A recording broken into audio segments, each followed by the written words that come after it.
ان سے کہہ دو کہ خدا کی ہدایت یعنی دین اسلام ہی ہدایت ہے۔ القرآن والحکیم۔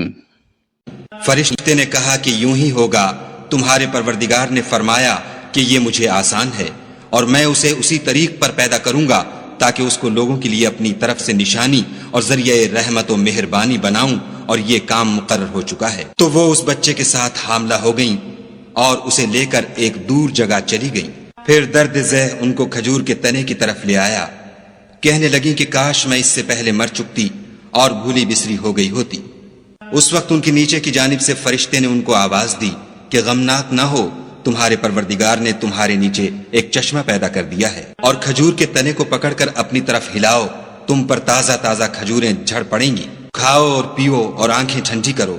اگر تم کسی آدمی کو دیکھو تو کہنا کہ میں نے خدا کے لیے روزے کی منت مانی، تو آج میں کسی آدمی سے ہرگز کلام نہیں کروں گی۔ پھر وہ اس بچے کو اٹھا کر اپنی قوم کے لوگوں کے پاس لے آئیں۔ وہ کہنے لگے کہ مریم، یہ تو نے برا کام کیا۔ اے ہارون کی بہن، نہ تو تیرا باپ ہی بد اتوار آدمی تھا اور نہ تیری ماں ہی بدکار تھی۔ تو مریم نے اس لڑکے کی طرف اشارہ کیا۔ وہ بولے کہ ہم اس سے کہ گود کا بچہ ہے کیوں کر بات کریں۔ بچے نے کہا کہ میں خدا کا بندہ ہوں، اس نے مجھے کتاب دی ہے اور نبی بنایا ہے، اور میں جہاں ہوں اور جس حال میں ہوں مجھے صاحب برکت کیا ہے، اور جب تک زندہ ہوں مجھ کو نماز اور زکوٰۃ کا ارشاد فرمایا ہے، اور مجھے اپنی ماں کے ساتھ نیک سلوک کرنے والا بنایا ہے، اور سرکش و بدبخت نہیں بنایا۔ اور جس دن میں پیدا ہوا اور جس دن مروں گا اور جس دن زندہ کر کے اٹھایا جاؤں گا، مجھ پر سلام و رحمت ہے۔ یہ مریم کے بیٹے عیسیٰ ہیں، اور یہ سچی بات ہے جس میں لوگ شک کرتے ہیں۔ خدا کو سزاوار نہیں کہ کسی کو بیٹا بنائے، وہ پاک ہے۔ جب کسی چیز کا ارادہ کرتا ہے تو اس کو یہی کہتا ہے کہ ہو جا، تو وہ ہو جاتی ہے۔ اور بے شک خدا ہی میرا اور تمہارا پروردگار ہے، تو اسی کی عبادت کرو، یہی سیدھا رستہ ہے۔ پھر اہل کتاب کے فرقوں نے باہم اختلاف کیا، سو جو لوگ کافر ہوئے ہیں ان کو بڑے دن یعنی قیامت کے روز حاضر ہونے سے خرابی ہے۔ وہ جس دن ہمارے سامنے آئیں گے کیسے سننے والے اور کیسے دیکھنے والے ہوں گے، مگر ظالم آج صریح گمراہی میں ہیں۔ اور ان کو حسرت و افسوس کے دن سے ڈرا دو جب بات فیصل کر دی جائے گی، اور ہے ہاتھ وہ غفلت میں پڑے ہوئے ہیں اور ایمان نہیں لاتے۔ ہم ہی زمین کے اور جو لوگ اس پر بستے ہیں ان کے وارث ہیں، اور ہماری ہی طرف ان کو لوٹنا ہوگا۔ اور کتاب میں ابراہیم کو یاد کرو، بے شک وہ نہایت سچے پیغمبر تھے۔ جب انہوں نے اپنے باپ سے کہا کہ ابا، آپ ایسی چیزوں کو کیوں پوجتے ہیں جو نہ سنیں اور نہ دیکھیں اور نہ آپ کے کچھ کام آ سکیں؟ ابا، مجھے ایسا علم ملا ہے جو آپ کو نہیں ملا، تو میرے ساتھ ہو جئے، میں آپ کو سیدھی راہ پر چلا دوں گا۔ ابا، شیطان کی پوجا نہ کیجیے، بے شک شیطان خدا کا نافرمان ہے۔ ابا، مجھے ڈر لگتا ہے کہ آپ کو خدا کا عذاب آ پکڑے تو آپ شیطان کے ساتھی ہو جائیں۔ اس نے کہا کہ ابراہیم، کیا تو میرے معبودوں سے برگشتہ ہے؟ اگر تو باز نہ آئے گا تو میں تجھے سنسار کروں گا اور تو ہمیشہ کے لیے مجھ سے دور ہو جا۔ ابراہیم نے السلام علیکم کہا اور کہا کہ میں آپ کے لیے اپنے پروردگار سے بخشش مانگوں گا، بے شک وہ مجھ پر نہایت مہربان ہے، اور میں آپ لوگوں سے اور جن کو آپ خدا کے سوا پکارا کرتے ہیں ان سے کنارہ کرتا ہوں، اور اپنے پروردگار ہی کو پکاروں گا۔ امید ہے کہ میں اپنے پروردگار کو پکار کر محروم نہیں رہوں گا۔ اور جب ابراہیم ان لوگوں سے اور جن کی وہ خدا کے سوا پرستش کرتے تھے الگ ہو گئے تو ہم نے ان کو اسحاق اور اسحاق کو یعقوب بخشے اور سب کو پیغمبر بنایا، اور ان کو اپنی رحمت سے بہت سی چیزیں عنایت کی اور ان کا ذکر جمیل بلند کیا۔ اور کتاب میں موسیٰ کا بھی ذکر کرو، بے شک وہ ہمارے برگزیدہ اور پیغمبر مرسل تھے، اور ہم نے ان کو طور کی داہنی طرف پکارا اور باتیں کرنے کے لیے نزدیک بلایا، اور اپنی مہربانی سے ان کو ان کا بھائی ہارون پیغمبر عطا کیا۔ اور کتاب میں اسماعیل کا بھی ذکر کرو، وہ وعدے کے سچے اور ہمارے بھیجے ہوئے نبی تھے، اور اپنے گھر والوں کو نماز اور زکوٰۃ کا حکم کرتے تھے، اور اپنے پروردگار کے ہاں پسندیدہ اور برگزیدہ تھے۔ اور کتاب میں ادریس کا بھی ذکر کرو، وہ بھی نہایت سچے نبی تھے، اور ہم نے ان کو اونچی جگہ اٹھا لیا تھا۔ یہ وہ لوگ ہیں جن پر خدا نے اپنے پیغمبروں میں سے فضل کیا، یعنی اولاد آدم میں سے، اور ان لوگوں میں سے جن کو ہم نے نوح کے ساتھ کشتی میں سوار کیا، اور ابراہیم اور یعقوب کی اولاد میں سے، اور ان لوگوں میں سے جن کو ہم نے ہدایت دی اور برگزیدہ کیا۔ جب ان کے سامنے ہماری آیتیں پڑھی جاتی تھیں تو سجدے میں گر پڑتے اور روتے رہتے تھے۔ پھر ان کے بعد چند ناخلف ان کے جانشین ہوئے جنہوں نے نماز کو چھوڑ دیا، گویا اسے کھو دیا، اور خواہشات نفسانی کے پیچھے لگ گئے، سو عنقریب ان کو گمراہی کی سزا ملے گی۔ ہاں، جس نے توبہ کی اور ایمان لایا اور عمل نیک کیے تو ایسے لوگ بہشت میں داخل ہوں گے اور ان کا ذرا نقصان نہ کیا جائے گا، یعنی بہشت جاویدانی میں جس کا خدا نے اپنے بندوں سے وعدہ کیا ہے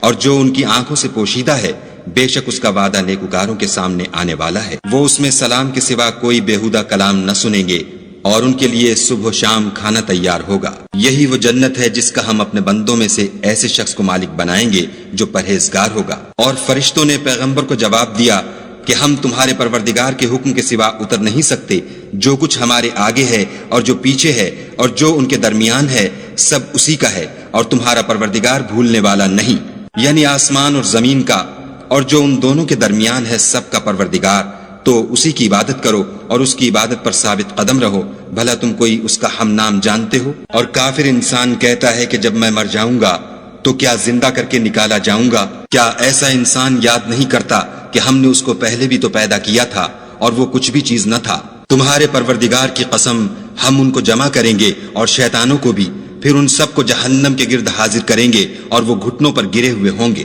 پھر ہر جماعت میں سے ہم ایسے لوگوں کو کھینچ نکالیں گے جو خدا سے سخت سرکشی کرتے تھے، اور ہم ان لوگوں سے خوب واقف ہیں جو ان میں داخل ہونے کے زیادہ لائق ہیں، اور تم میں کوئی شخص نہیں مگر اسے اس پر گزرنا ہوگا، یہ تمہارے پروردگار پر لازم اور مقرر ہے۔ پھر ہم پرہیزگاروں کو نجات دیں گے اور ظالموں کو اس میں گھٹنوں کے بل پڑا ہوا چھوڑ دیں گے۔ اور جب ان لوگوں کے سامنے ہماری آیتیں پڑھی جاتی ہیں تو جو کافر ہیں وہ مومنوں سے کہتے ہیں کہ دونوں فریق میں سے مکان کس کے اچھے اور مجلسیں کس کی بہتر ہیں، اور ہم نے ان سے پہلے بہت سی امتیں ہلاک کر دیں، وہ لوگ ان سے ٹھاٹھ اور نمود میں کہیں اچھے تھے۔ کہہ دو کہ جو شخص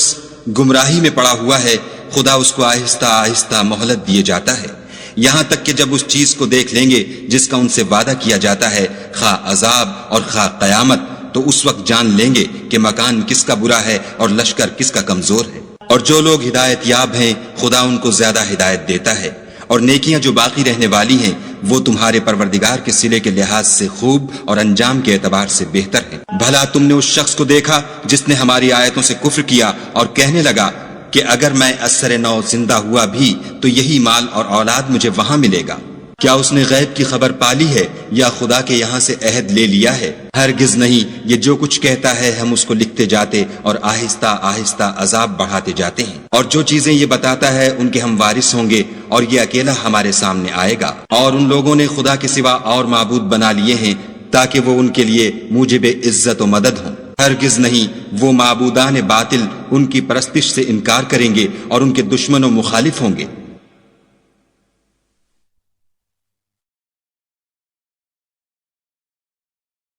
کیا تم نے نہیں دیکھا کہ ہم نے شیطانوں کو کافروں پر چھوڑ رکھا ہے کہ وہ ان کو برانگیختہ کرتے رہتے ہیں؟ تو تم ان پر عذاب کے لیے جلدی نہ کرو، اور ہم تو ان کے لیے دن شمار کر رہے ہیں، جس روز ہم پرہیزگاروں کو خدا کے سامنے بطور مہمان جمع کریں گے اور گناہ گاروں کو دوزخ کی طرف پیاسے ہانک لے جائیں گے۔ تو لوگ کسی کی سفارش کا اختیار نہ رکھیں گے مگر جس نے خدا سے اقرار لیا ہو، اور کہتے ہیں خدا بیٹا رکھتا ہے۔ ایسا کہنے والوں، یہ تو تم بری بات زبان پر لاتے ہو۔ قریب ہے کہ اس افطرا سے آسمان پھٹ پڑے اور زمین شق ہو جائے اور پہاڑ پارا پارا ہو کر گر پڑے کہ انہوں نے خدا کے لیے بیٹا تجویز کیا، اور خدا کو شایع نہیں کہ کسی کو بیٹا بنائے۔ تمام شخص جو آسمانوں اور زمین میں ہیں سب خدا کے روبرو بندے ہو کر آئیں گے۔ اس نے ان سب کو اپنے علم سے گھیر رکھا اور ایک ایک کو شمار کر رکھا ہے، اور سب قیامت کے دن اس کے سامنے اکیلے اکیلے حاضر ہوں گے۔ اور جو لوگ ایمان لائے اور عمل نیک کیے خدا ان کی محبت مخلوقات کے دل میں پیدا کر دے گا۔ اے پیغمبر صلی اللہ علیہ وآلہ وسلم،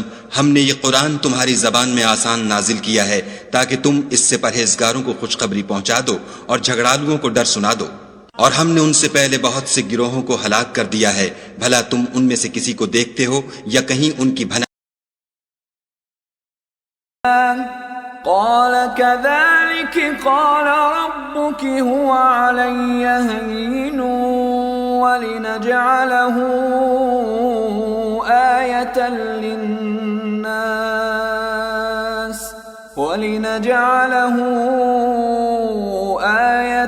للناس ورحمة منا وكان أمرا مقضيا فحملته فانتبذت به مكانا قصيا فأجاءها المخاض إلى جذع النخلة قالت يا ليتني مت قبل هذا وكنت نسيا منسيا فناداها من تحتها ألا تحزني قد جعل ربك تحتك سريا وهزي إليك بجذع النخلة تساقط عليك رطبا جنيا فكلي واشربي وقري عينا فإما ترين من البشر أحدا فقولي إني نذرت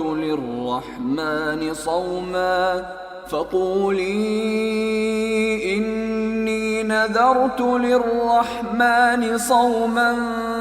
فلن أكلم اليوم إنسيا فأتت به قومها تحمله قالوا يا مريم لقد جئت شيئا فريا يا أخت هارون ما كان أبوك امرأ سوء وما كانت أمك بغيا فأشارت إليه قالوا كيف نكلم من كان في المهد صبيا قال إني عبد الله آتاني الكتاب وجعلني نبيا وجعلني مباركا أينما كنت وأوصاني بالصلاة والزكاة ما دمت حيا وبرا بوالدتي ولم يجعلني جبارا شقيا والسلام علي يوم ولدت ويوم أموت ويوم أبعث حيا ذلك عيسى ابن مريم قول الحق الذي فيه يمترون ما كان لله أن يتخذ من ولد سبحانه إذا قضى أمرا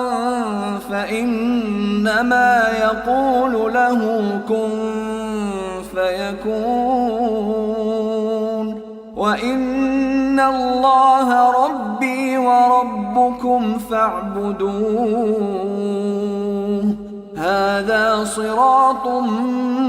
مستقيم فاختلف الأحزاب من بينهم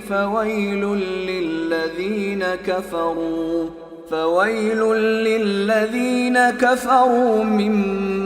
مشهد يوم عظيم أسمع بهم وأبصر يوم يأتوننا لكن الظالمون اليوم في ضلال مبين وأنذرهم يوم الحسرة إذ قضي الأمر وهم في غفلة وهم لا يؤمنون إنا نحن نرث الأرض ومن عليها وإلينا يرجعون واذكر في الكتاب إبراهيم إنه كان صديقا نبيا إذ قال لأبيه يا أبت لم تعبد ما لا يسمع ولا يبصر ولا يغني عنك شيئا يا أبت إني قد جاءني من العلم ما لم يأتك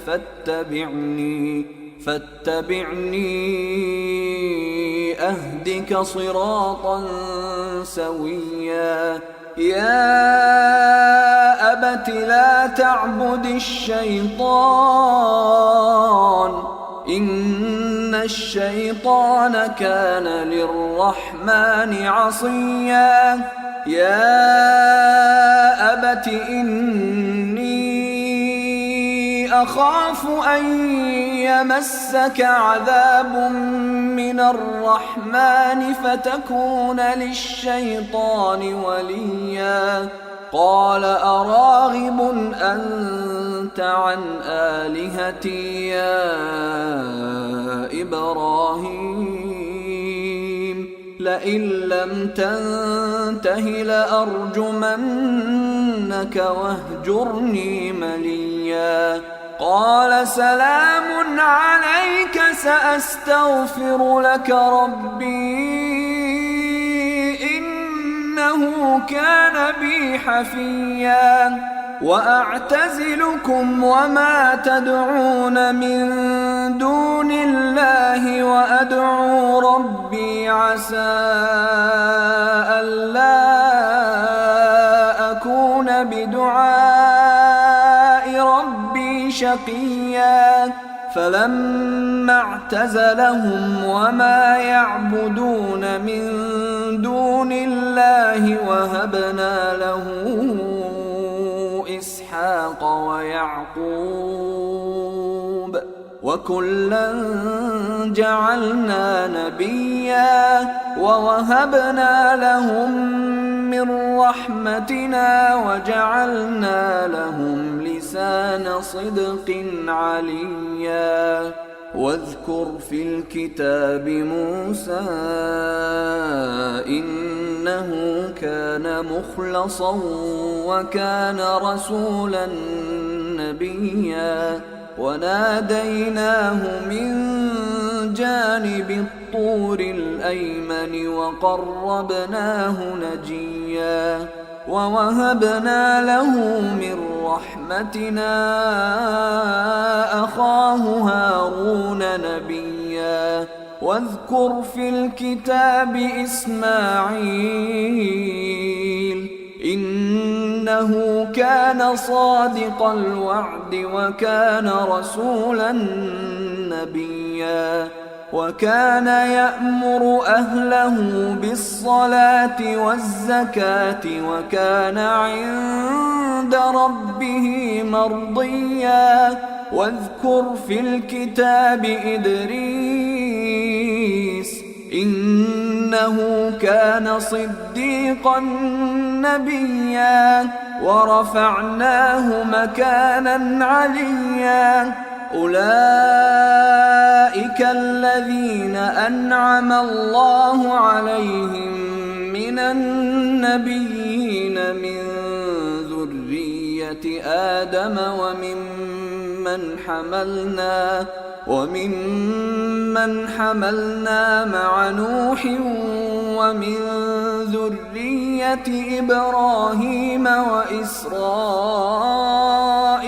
وممن هدينا واجتبينا إذا تتلى عليهم آيات الرحمن خروا سجدا وبكيا فخلف من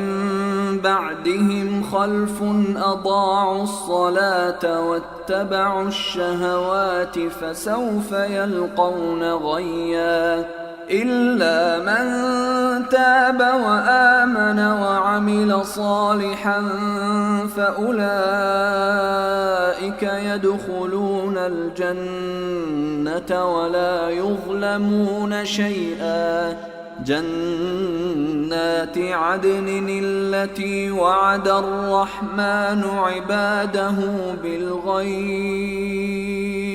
إنه كان وعده مأتيا لا يسمعون فيها لغوا إلا سلاما ولهم رزقهم فيها بكرة وعشيا تلك الجنة التي نورث من عبادنا من كان تقيا وما نتنزل إلا بأمر ربك له ما بين أيدينا وما خلفنا وما بين ذلك وما كان ربك نسيا رب السماوات والأرض وما بينهما فاعبده واصطبر لعبادته هل تعلم له سميا ويقول الإنسان أإذا ما مت لسوف أخرج حيا أولا يذكر الإنسان أنا خلقناه من قبل ولم يك شيئا فوربك لنحشرنهم والشياطين ثم لنحضرنهم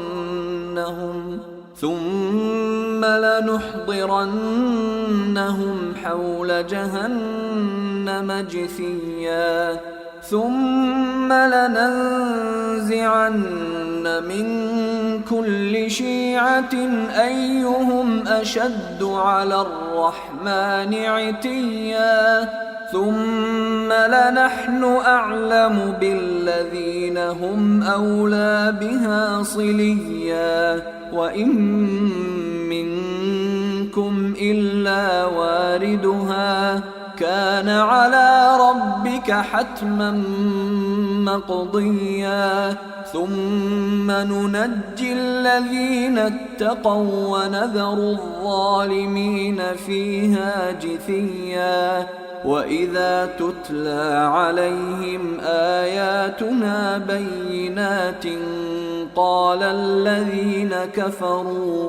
قال الذين كفروا للذين آمنوا